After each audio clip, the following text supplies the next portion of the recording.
Assalamualaikum warahmatullahi wabarakatuh. Di sini saya Zafar Olivia dari mahasiswa Fakultas Ekonomika dan Bisnis Universitas Diponegoro. Di sini kita akan belajar bersama mengenai sistem informasi manajemen menggunakan aplikasi XMPP dan MySQL Workbench.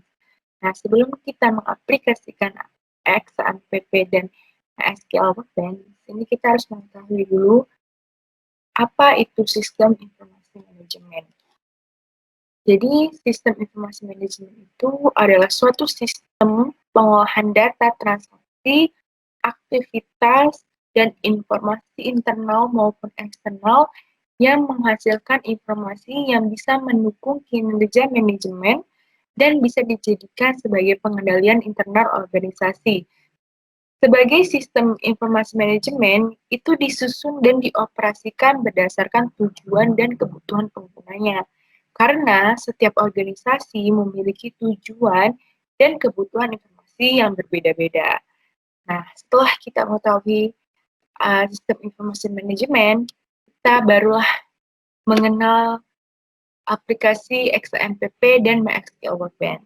Di sini bisa kita lihat bahwa XMPP ini adalah data. Di sini kita harus membuat suatu database yang nantinya akan kita gali di MySQL Workbench. Nah, untuk melihat apa itu relasinya, kita bakal dilihat di situ foreign key-nya apa dan hubungannya apa. Apakah dia one to many atau many to many? Kita akan lihat di MySQL Workbench. Nah, di aplikasi XMPP ini, nantinya kita akan membuat suatu tabel, dan nanti di dalam tabel itu akan ada beberapa file. File itu nantinya bakal kita isi dan kita buat di XMPP ini melalui PHP MyAdmin ini. Nah, setelah kita tadi sudah membahas mengenai apa itu MySQL Workbench dan aplikasi XMPP, sekarang kita masuk ke pengaplikasiannya dan cara membuat database-nya, dan nanti kita akan masuk ke MySQL Workbench untuk melihat relasinya atau relation. Jadi di sini kita klik aplikasi XMPP terlebih dahulu, kita klik di sini aplikasinya yang sudah kita download. Setelah itu akan muncul tampilan seperti ini. Nah, di sini saya sudah mengklik tombol Start. Di sini dua ini, kita klik Start. Nanti kita akan klik Admin ini. Kita klik, lalu akan muncul otomatis di Google Chrome Anda tampilan seperti ini. Nah, setelah tampilan seperti ini muncul, nah di sini kan sudah saya katakan kita akan membuat suatu database. Nah, di sini kita akan buat database minimarket, kita ketik DB itu adalah database minimarket. Ini. Lalu kita klik buat atau create, kita buat. Setelah itu, nah, di sini kita membuat tabel, ya nantinya tabel ini akan terdiri dari file. Nah, kita di sini akan membuat tabel barang dengan jumlah kolom kita butuhkan adalah 4, kita butuh 7 kolom. Lalu kita klik go. Kita klik go.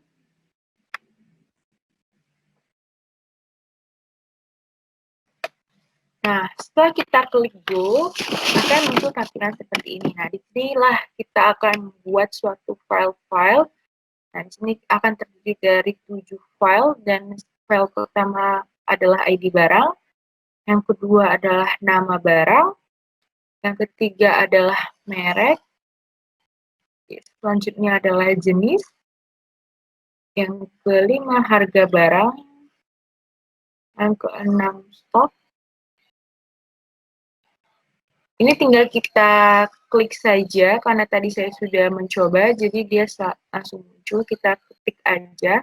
Nah, di sini kita harus menentukan jenis dan panjang nilainya. Nah, di sini ID barang adalah integer 11, dengan panjang nilai integer 11. Nama barang adalah varchar, jenisnya adalah varchar, kita klik varchar dengan panjang nilai 30, lalu merek merek varchar 20, jenis varchar 20 juga, harga barang integer 11, stok barang integer 6, dan ID supplier pun integer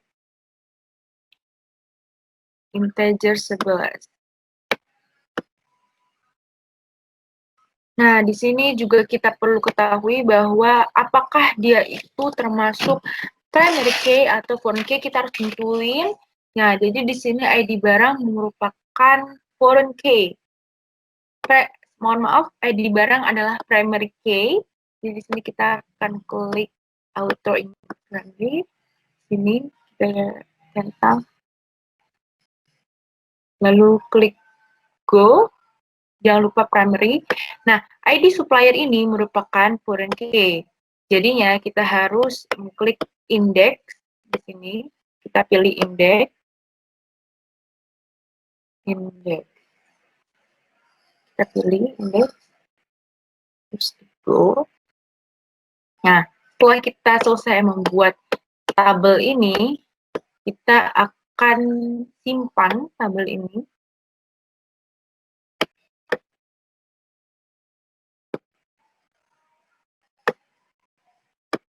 Kita klik simpan. Kita akan mengecek dulu apakah ini sudah benar. Nah, setelah semuanya sudah benar, sudah ditulis dengan benar, kita klik simpan.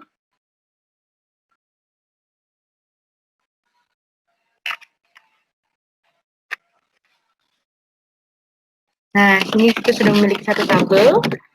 Nah, kita buat baru lagi.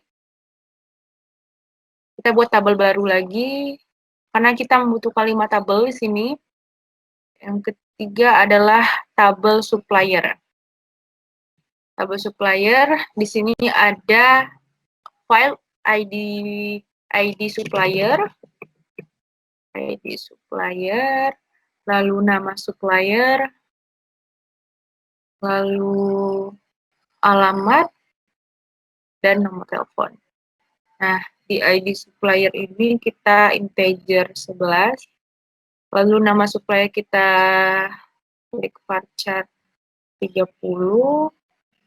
lalu alamat varchar 50, nomor telepon char 14. Kita pilih char 14.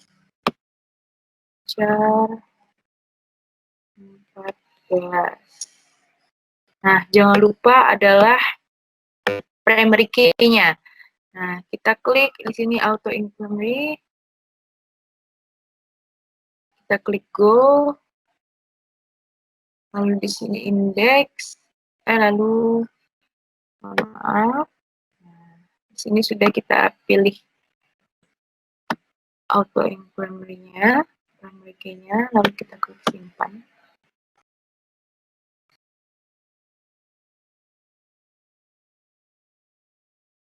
Di sini kita sudah punya 2 tabel, kita buat baru lagi, tabel ketiga, yaitu tabel transaksi. Kita buat baru.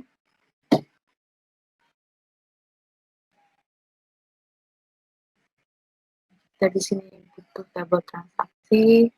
Yang pertama ada ID transaksi, yang kedua ada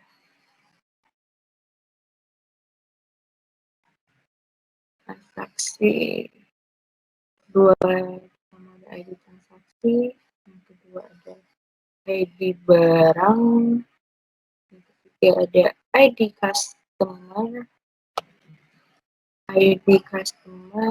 yang ketiga ada ID kasir. Nah, di sini kita butuh menambah tabel lagi, dua tabel penting.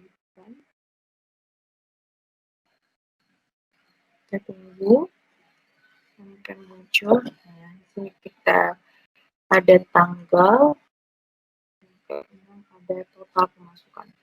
Nah, di sini kita analisis lagi jenisnya apa, jenisnya integer 11 dengan panjangnya 11, ID barang pun integer 11, ID customer pun integer 11, ID kasir integer 11, tanggal kita pilih date, total pemasukan integer 6, integer 11, integer 11. Jangan lupa auto increment, klik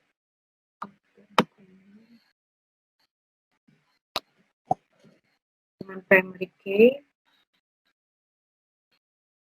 dan yang ID barangnya, ID barang, ID customer, dan ID kasir yang merupakan foreign key. Jadi di sini kita harus mengklik index di sini. Kita klik index.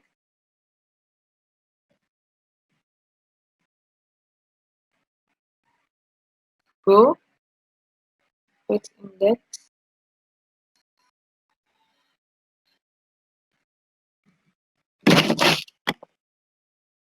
Go.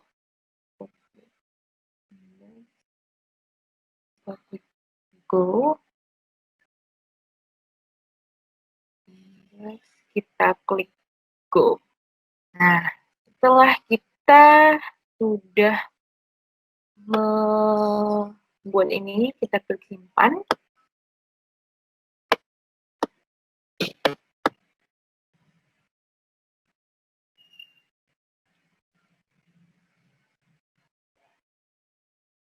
Nah, di sini kita sudah membuat 3 tabel. Kita buat baru lagi untuk membuat tabel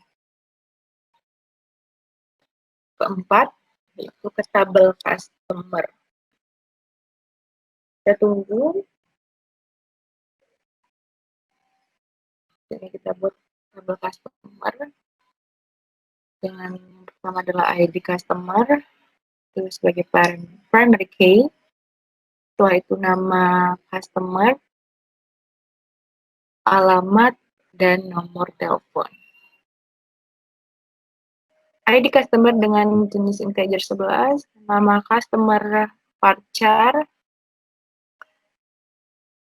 30, alamat dengan varchar 50, nomor telepon dengan char 14. Char 14. Nah, di sini kita jangan lupa auto increment dan klik primary key. Nah, ID customer sebagai primary key. Lalu klik simpan.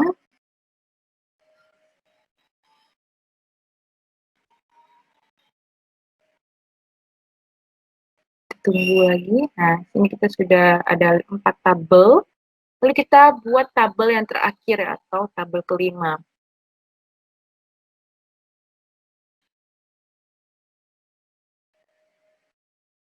Itu adalah tabel kasir. Dengan file ID kasir, kedua ada nama kasir, yang ketiga ada alamat, ini jenisnya adalah integer dengan 11, nama kasir dengan jenis varchar 30, panjang nilai 30, ketiga ada alamat dengan varchar 50, dan nomor telepon dengan jenis char dengan panjang nilai 14. Nah, jangan lupa kita buat ID clusternya adalah untuk infantry dengan primary key. Kita klik go, kita go. Nah, lalu kita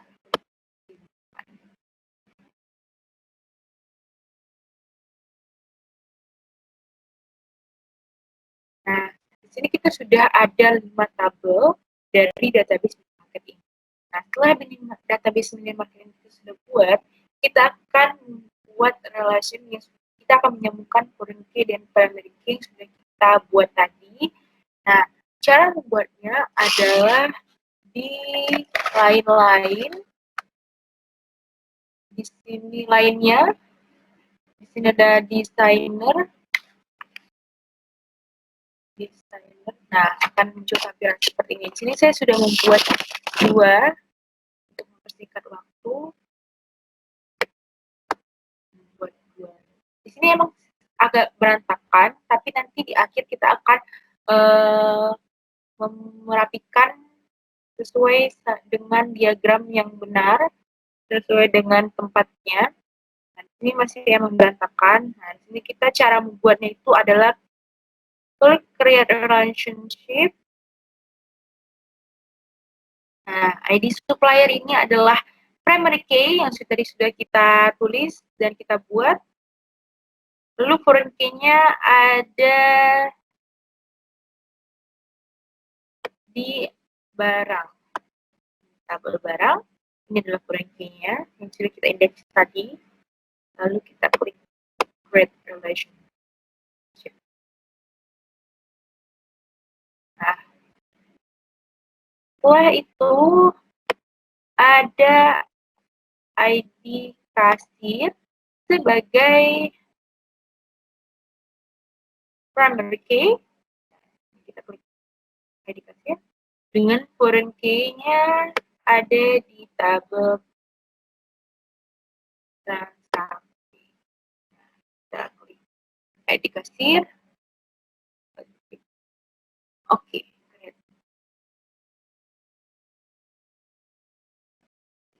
Nah, setelah sudah kita buat dan sudah kita hubungkan primary key dengan foreign key yang sudah kita tentukan tadi, nah ini bisa kita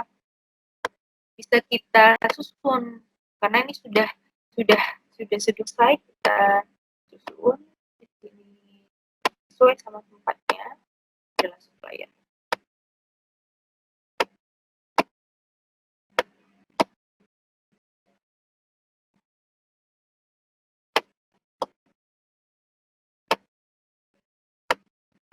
Nah, tabel inilah yang nantinya akan kita simpan dan akan kita import ke MySQL Workbench untuk kita lihat dan kita teliti relationship-nya dan cara membacanya.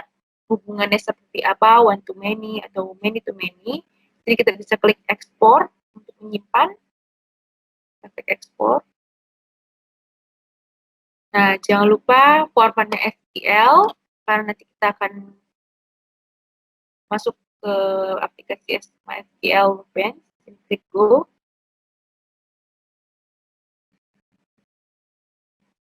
Nah, di sini sudah kita download database minimarket sudah kita buat tadi. Lalu kita buka aplikasi Workbench. Di sini kita klik aplikasinya, ini kita klik. Lalu akan tampil muncul seperti ini. Nah, akan muncul seperti ini. Ya, sudah. Setelah itu sudah muncul tampilan seperti ini, kita klik File. Lalu New Model. Kita tunggu.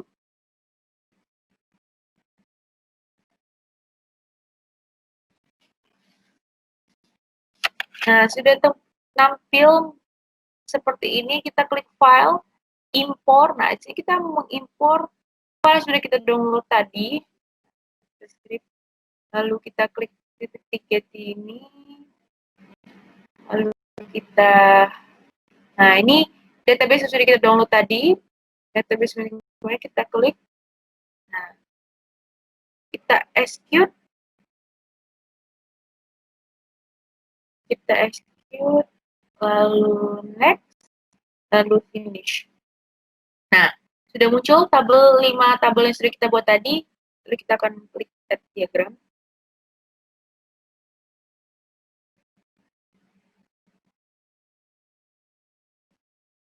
Nah, Sudah muncul seperti ini, kita klik tabel di sini. Lalu kita ini tinggal tarik aja, kita tarik tabel-tabel ini sesuai sama tadi bentuk dari yang sudah kita buat di SMPP tadi, bentuknya seperti apa. Ini baru kita ada ID. Nah, sama seperti tampilan yang di SMPP tadi. Nah, bedanya di sini kita akan melihat relationship-nya dengan cara mengklik kanan, lalu kita lihat edit relationship. Lalu kita lihat di sini adalah foreign key-nya. Nah, ini kita bisa lihat bahwa relationship itu adalah one to many. Nah, apa sih arti dari one to many ini? Artinya saat sini ada barang yang kita bicarakan mengenai barang. Jadi di sini artinya one to many adalah satu transaksi itu bisa banyak barang atau lebih dari satu barang ya. Berarti dalam satu kali transaksi itu banyak barang yang bisa dibeli. Nah, sudah kita ingin melihat relationship yang lain, kita klik lagi edit relationship. Lalu kita foreign key-nya. Nah, di sini juga adalah one to many. Artinya bahwa satu supplier hanya bisa untuk banyak barang.